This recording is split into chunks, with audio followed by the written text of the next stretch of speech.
നമ്മുടെ നാട്ടിലെ ഏറ്റവും വലിയ വിപ്ലവ പ്രവർത്തനം എന്തുട്ടാന്നറിയോ? സാധാരണക്കാർക്ക് വേണ്ടി പ്രവർത്തിക്കുന്നതോ അതോ അടിച്ചമർത്തപ്പെട്ടവന്റെ അവകാശങ്ങൾക്ക് വേണ്ടി പോരാടുന്നതോ? ഒന്നുമല്ല, ബോംബ് ഉണ്ടാക്കുന്നതാണ് മക്കളെ ഇപ്പോഴത്തെ ഏറ്റവും വലിയ വിപ്ലവ പ്രവർത്തനം.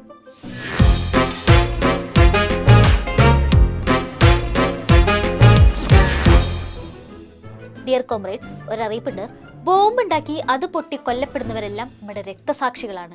2015 പാനൂരിലെ ബോംബ് നിർമ്മാണത്തിനിടെ സ്ഫോടനം ഉണ്ടായി കൊല്ലപ്പെട്ട പ്രവർത്തകർക്ക് പാർട്ടി രക്തസാക്ഷി സ്മാരകം നിർമ്മിച്ചിരിക്കുന്നു. ബോംബുണ്ടാക്കി മാതൃകയായവരുടെ രക്തസാക്ഷി മണ്ഡപം ഉദ്ഘാടനം ചെയ്യാൻ ഗോവിന്ദ മാഷ് പോവോ എന്നുള്ളതാണ് ചോദ്യം. നിങ്ങൾ പാർട്ടി സെക്രട്ടറി അല്ല മാഷേ, അപ്പൊ നിങ്ങൾക്ക് അതിലൊരു തീരുമാനം ഇല്ല എന്നാണോ പറയണത്? യഥാർത്ഥത്തിൽ അത് പാർട്ടി DC ആണ്. അത് സംബന്ധിച്ച് മറുപടി പറയേണ്ടത് അവരോട് ചോദിച്ചാൽ മാഷാണ് ആ രക്തസാക്ഷി മണ്ഡപത്തിന്റെ ഉദ്ഘാടകൻ എന്നൊക്കെ പറഞ്ഞിട്ട് നോട്ടീസ് കണ്ടായിരുന്നല്ലോ. എന്നിട്ടാണോ ഒന്നും അറിയാത്ത പോലെ നിൽക്കണത്? അല്ല മാഷേ, ബോംബ് ഉണ്ടാക്കാന്ന് പറഞ്ഞിട്ടുണ്ടെങ്കിൽ അതൊരു ക്രിമിനൽ പ്രവർത്തനമാണല്ലോ. അവർക്ക് സ്മാരകം നിർമ്മിക്കാന്ന് പറഞ്ഞിട്ടുണ്ടെങ്കിൽ അത് ശരിയാണോ? അത് വിവാദാവില്ലേ? ഇവിടെയുള്ള പ്രാദേശിക തലത്തിലുള്ള പ്രശ്നമാണ്. അതിനെ പർവ്വതീകരിച്ച് വാർത്തയാക്കി നിങ്ങൾ ചർച്ച ചെയ്ത് കാര്യങ്ങൾ വേറെ ഏതെങ്കിലും രീതിയിൽ കൈകാര്യം ചെയ്യേണ്ട ഉത്തരവില്ല. പ്രാദേശികമായിട്ട് അവര് ബോംബുണ്ടാക്കി, പ്രാദേശികമായിട്ട് അത് ചെറുതായി ഒന്ന് പൊട്ടി, പ്രാദേശികമായിട്ട് 2 പേര് കൊല്ലപ്പെടുകയും ചെയ്തു. അതിലെന്താണ് എല്ലാവരും കൂടെ കുറ്റം കണ്ടുപിടിക്കുന്നത്? ബോംബുണ്ടാക്കുന്നതും അത് പൊട്ടി സ്വന്തം പ്രവർത്തകർ കൊല്ലപ്പെടുന്നതും പാർട്ടിക്കൊരു പുത്തരിയല്ലെന്ന് എല്ലാവർക്കും അറിയണതല്ലേ. എന്നിട്ട് എന്താണ് എല്ലാവരും ഇങ്ങനെ പെരുമാറുന്നത്? എന്നിട്ട് മാഷ് ഉദ്ഘാടനത്തിന് പങ്കെടുക്കണ്ടോ? ഞാൻ പങ്കെടുക്കുന്നുണ്ടോ? മാഷ് തന്നെ, മാഷിന്റെ പേരാണല്ലോ അറിയിപ്പിൽ കണ്ടത്. ഞാൻ പരിപാടിയിൽ പങ്കെടുക്കേണ്ടതുണ്ടോ ഇല്ലയോ എന്നുള്ളത് തീരുമാനിക്കുന്നത് പാർട്ടിയല്ലേ. അല്ല, എന്നാലും എത്ര ആലോചിച്ചിട്ടും മനസ്സിലാവാത്ത വേറൊരു കാര്യമുണ്ട്. 2015 ബോംബ് നിർമ്മാണത്തിനിടെ കൊല്ലപ്പെട്ടവർക്കാണല്ലോ പാർട്ടി ഇപ്പൊ സ്മാരകം പണിതത്. പക്ഷെ അന്ന് അവരെ പാർട്ടി തന്നെ തള്ളി പറഞ്ഞതല്ലേ. പിന്നെങ്ങനെ ഇപ്പൊ അവരെ പാർട്ടി അംഗീകരിച്ചു? കണ്ണൂരിലെ ആ ബോംബ് സ്ഫോടനവുമായി ബന്ധപ്പെട്ട് 2 പേർ മരിക്കാനിടയായ സംഭവം പാർട്ടിയുമായി ബന്ധപ്പെട്ടൊരു സംഭവമില്ല. പാർട്ടിയുടെ അറിവോ സമ്മതമോ അക്കാര്യത്തിലില്ല. എന്തോ ഇവിടെ ഒരു തകരാറ് പോലെ. പാർട്ടിക്ക് ഒരു പങ്കുമില്ല, പാർട്ടിക്ക് അതേക്കുറിച്ച് അറിയ പോലും ഇല്ല എന്ന് അന്നത്തെ പാർട്ടി സെക്രട്ടറി പറഞ്ഞു. അത് കഴിഞ്ഞ് 8-9 വർഷമായപ്പോ പാർട്ടിക്ക് അവരൊക്കെ വീരപുത്രന്മാരായി. രക്തസാക്ഷികൾക്ക് വേണ്ടി അങ്ങനെ അവർ രക്തസാക്ഷി സ്മാരകം നിർമ്മിച്ചു. Just comrade things.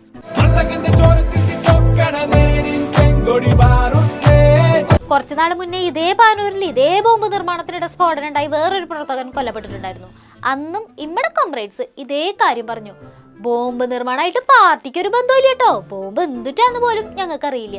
പാർട്ടിക്ക് യാതൊരു തരത്തിലുള്ള പങ്കുമില്ല. പാർട്ടി എന്തിനാണ് ബോംബ് ഉണ്ടാക്കേണ്ടത്? പാർട്ടിക്ക് ബോംബ് ഉണ്ടാക്കേണ്ട ഒരു കാര്യമില്ല. പാർട്ടി ആക്രമിക്കില്ല എന്ന നിലപാട് സ്വീകരിച്ചതാണ്. അന്ന് കൊടിയേരി സഖാവ് പറഞ്ഞ അതേ വാക്കുകൾ. ഇത് തരക്കെടില്ലല്ലോ, ഓൻ ചരിത്രം ആവർത്തിക്കുകയാണല്ലോ. വേറൊരു കാര്യണ്ട്, ഇത്തവണ പാനൂരിൽ പൊട്ടിയത് ബോംബല്ലല്ലോ, പടക്കല്ലേ. ഹൈ, നമ്മുടെ വിജയരാഘവൻ സഖാവ് പറഞ്ഞത് ഓർമ്മയില്ലേ? തെരഞ്ഞെടുപ്പ് ഞാൻ പറഞ്ഞേ അതൊരു വലിയ രാഷ്ട്രീയ സംഭവമാണ്. ഈ തെരഞ്ഞെടുപ്പ് പറഞ്ഞത് ഒറ്റപ്പെട്ട എവിടെയെങ്കിലും ഒരു പടക്കം പൊട്ടി ഇതെന്താണ് തെരഞ്ഞെടുപ്പ്? അതൊക്കെ ഈ അല്ല, പടക്കത്തിന്റെ ഏട്ടൻ കൂട്ടിയാൽ മതി.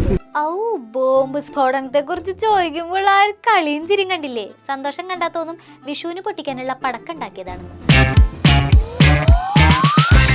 സുഹൃത്തുക്കളെ, അപ്പോ കമ്മ്യൂണിസ്റ്റ് പാർട്ടിയിലെ ഒരാൾക്കും ബോംബ് ഉണ്ടാക്കേണ്ട കാര്യമില്ല. പക്ഷെ വേറൊരു കാര്യമുണ്ട്, ബോംബ് ഉണ്ടാക്കി അത് പൊട്ടി കൊല്ലപ്പെട്ടാൽ അപ്പം ഇവിടെ കോമ്രേഡ്സ് പിടിച്ച് രക്തസാക്ഷികളാക്കി കളയും. ആരും വിഷമിക്കേണ്ട, ആദ്യം തള്ളിക്കളയും, പിന്നെ ചേർത്ത് നിർത്തും. അതാണ് നമ്മുടെ കോമ്രേഡ്സിന്റെ ഒരു രീതി. ഇത് തീർത്തും നിയമവിരുദ്ധമായ ഒരു പ്രവർത്തനമാണ്.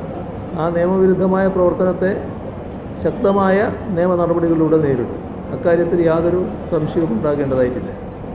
ഇവിടെ അതുമായി ബന്ധപ്പെട്ടുള്ള അന്വേഷണം പോലീസ് ഗൗരവമായി തന്നെ നടത്തുന്നുണ്ടാവും. അത് നടത്തിക്കൊണ്ടിരിക്കുകയാണ്. അങ്ങനെ ഒരു റിപ്പോർട്ടുണ്ടോ എന്നുള്ളത് എനിക്കറിയില്ല. അതെങ്ങനെയാണ് അത്തരം കാര്യങ്ങൾ മനസ്സിലാക്കുന്നറിയില്ല. ഇത് CPIM-മായി യാതൊരു ബന്ധവുമില്ല എന്ന് CPIM തന്നെ കൃത്യമായി വ്യക്തമാക്കി കഴിഞ്ഞ കാര്യമാണ്. പിന്നെ രാഷ്ട്രീയമായ ആരോപണങ്ങൾ അത് സാധാരണഗതിയിൽ ഉയർത്തുന്നുവെന്ന് മാത്രമേ ഈ ഉയർന്ന ആരോപണങ്ങളെക്കുറിച്ച് കാണേണ്ടതായിട്ടുള്ളൂ. ബോംബ് നിർമ്മാണം തെറ്റാണ് കുഞ്ഞുങ്ങളെ. നിങ്ങളിങ്ങനെ ബോംബ് ഉണ്ടാക്കിക്കൊണ്ടിരുന്നിട്ടുണ്ടെങ്കിൽ അവരെന്തോരം രക്തസാക്ഷി സ്മാരകങ്ങൾ ഉണ്ടാക്കേണ്ടി വരും. സാരല്ല, ആരും പാർട്ടി എന്തായാലും ഒരു കാലത്തും കൈവെടിയില്ല. അതുകൊണ്ടല്ലേ പാനൂരിൽ ഇപ്പൊ ബോംബ് നിർമ്മാണത്തിനിടെ സ്ഫോടനം ഉണ്ടായി അപകടം വന്നപ്പോൾ കൊല്ലപ്പെട്ട ആളുടെ വീട്ടിൽ ഇവിടെ കോമ്രേഡ്സ് സന്ദർശനം നടത്തിയത്. ഇത് സാധാരണഗതിയിൽ അംഗീകരിക്കാൻ പറ്റാത്തൊരു കാര്യമാണ്. നമ്മുടെ നാട്ടിൽ ബോംബ് നിർമ്മിക്കേണ്ട യാതൊരു ആവശ്യമില്ല. നിയമപരമായിട്ടുള്ള നടപടികൾ അതിനെതിരെ എടുത്തു കഴിഞ്ഞിട്ടുണ്ട്. അത് ശക്തമായിട്ട് തന്നെ നടപടികൾ എടുത്തു പോകും. അതിനകത്തൊന്നും രാഷ്ട്രീയമായിട്ട് കാര്യങ്ങൾ കാണേണ്ടതില്ല. തെറ്റാണ് ചെയ്തിട്ടുള്ളത്, ആ തെറ്റ് ചെയ്തവർക്കെതിരെ നടപടികളുണ്ടാവും. അവിടെ മരിച്ചവർക്ക് പുറമേയുള്ള അവരുടെ മറ്റു ആളുകളില്ലേ, നിങ്ങളെ തൊട്ടടുത്താണെന്ന് വിചാരിക്കുക, നിങ്ങളവിടെ പോവില്ലേ? സാധാരണ നമ്മുടെ ഒരു സാമൂഹ്യ ജീവിതത്തിൻ്റെ ഭാഗമല്ലേ അതൊക്കെ. അതിൻ്റെ അർത്ഥം കുറ്റത്തോട് പിന്നെ മൃദു സമീപനം ഉണ്ടെന്നാണോ? ബോംബുണ്ടാക്കുന്നത് കുറ്റകരം, ബോംബുണ്ടാക്കിയവര് പ്രതികള്. പക്ഷെ അവരുടെ വീട്ടിലൊക്കെ പോവാട്ടോ. മരിച്ച വീടല്ലേ, പോണോണ്ട് എന്താ കുഴപ്പം? പോയതെന്തോണ്ടാ? മനുഷ്യത്വം, വെറും മനുഷ്യത്വം. അതുകൊണ്ടാണ് നമ്മുടെ കോമ്രേഡ്സ് എപ്പോഴും മനുഷ്യനാവണം എന്ന് പറഞ്ഞുകൊണ്ടിരിക്കുന്നത്. മനുഷ്യനാകണം, മനുഷ്യനാകണം, ഉയർച്ച താഴ്ചകൾക്കതീതമായ സ്നേഹമേ, നിനക്കു ഞങ്ങൾ പേരിടുന്നതാണു മാർക്സിസം. ഇവര് ചെതറിക്കിടക്കുന്ന സന്ദർഭത്തിൽ നാട്ടുകാരെല്ലാം ഓടിക്കൂടിയപ്പോ അതിന്റെ മുമ്പന്തിയിൽ നിന്ന് അവർ ആശുപത്രിയിൽ നീക്കാനും ചികിത്സ നൽകാനും വേണ്ടി പ്രവർത്തിച്ച ഒരു ഡിവൈഎഫ്ഐ പ്രവർത്തകനാണ്. AK ബാലൻ പറഞ്ഞൊരു വലിയ പരാതി എന്താണ്? ഈ സഖാക്കളോട് പറഞ്ഞത്, നിങ്ങൾ എന്തെങ്കിലും കാട്ടി തെരഞ്ഞെടുപ്പിൽ വോട്ട് ചെയ്യണം, അല്ലെ നമ്മളെ ചിഹ്നം എലിപ്പെട്ടിയായി പോകുന്നതാണ്. ബാലനെ പേടിക്കേ വേണ്ട, ചിഹ്നം നല്ല ചിഹ്നം കൊടുക്കുന്നുണ്ട്, ബോംബാക്കിയാൽ മതി. തെരഞ്ഞെടുപ്പിൽ ഏറ്റവും നല്ല CPM-ന്റെ ചിഹ്നം ബോംബാണ്. അത് ആക്കി കൊടുത്താൽ പിന്നെ ആ ടെൻഷൻ വെക്കണ്ട, പിന്നെ വേറെ പ്രശ്നമില്ലല്ലോ. 2015 ബോംബ് നിർമ്മാണത്തിനിടെ കൊല്ലപ്പെട്ട പ്രവർത്തകരെ അന്ന് പാർട്ടി തള്ളി പറഞ്ഞു. 8-9 വർഷങ്ങൾക്കിപ്പുറം അതേ പാർട്ടി പിരിവെടുത്ത് കാശുണ്ടാക്കി 2 നിലയിൽ അവർക്ക് വേണ്ടി രക്തസാക്ഷി സ്മാരകം പണിയുന്നു. കഴിഞ്ഞ മാസവും ബോംബ് നിർമ്മാണത്തിനിടെ പ്രവർത്തകൻ കൊല്ലപ്പെട്ടു. അന്തക്കാലത്തിലെ പോലെ ആ പ്രവർത്തകനെയും പാർട്ടി തള്ളി പറഞ്ഞു. കാലചക്രത്തിന്റെ പ്രയാണത്തിൽ ആ പ്രവർത്തകന്റെ പേരിലും ഒരു രക്തസാക്ഷി സ്മാരകം ഉയരാതിരിക്കില്ല. ഇതാണ് പണ്ടാരോ പറഞ്ഞത്, നിങ്ങൾക്ക് ഈ പാർട്ടിയെ കുറിച്ച് ഒരു ചുക്കും അറിയില്ലെന്ന്. എന്നാ ശരി, ബാക്കി വിശേഷങ്ങളുമായി ഇനി നാളെ കാണാം. നന്ദി, നമസ്കാരം.